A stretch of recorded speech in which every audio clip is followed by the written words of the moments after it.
এক গ্রামে মিকু নামে এক ছোট ছেলে ছিল। একদিন বনের ধারে সে একটি চকচকে নীল পেন্সিল খুঁজে পেল।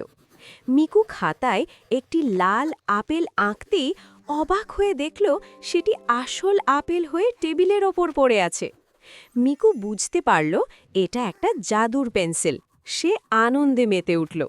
সে তার বন্ধুদের জন্য অনেক খেলনা আর চকলেট আঁকল, কিন্তু লোভ না করে সে ভাবল অন্যদের সাহায্য করার কথা।